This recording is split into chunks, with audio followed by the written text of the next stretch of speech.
Hai teman-teman, kali ini kita akan membahas tentang pencemaran lingkungan hidup nih.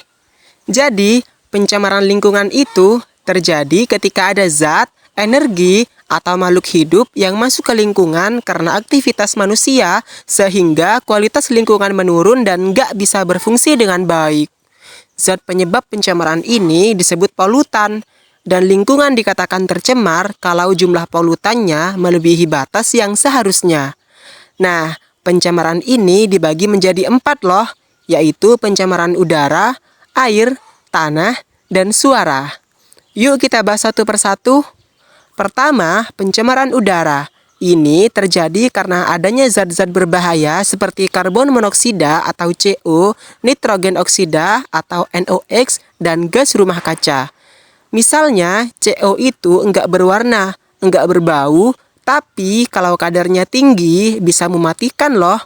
Lalu, gas rumah kaca seperti CO2 dan CH4 bisa menyebabkan pemanasan global yang berdampak pada mencairnya es di kutub dan naiknya permukaan air laut.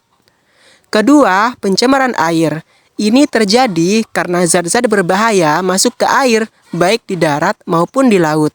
Misalnya, limbah domestik seperti deterjen atau tinja, limbah industri yang mengandung logam berat, atau limbah pertanian seperti pupuk kimia dan pestisida. Kalau air sudah tercemar, bisa menyebabkan penyakit seperti tifus, kolera, bahkan kematian loh. Ketiga, ada pencemaran tanah.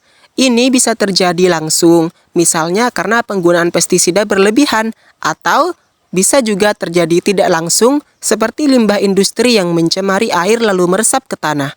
Pencemaran tanah bisa merusak kesuburan tanah dan mematikan organisme di dalamnya.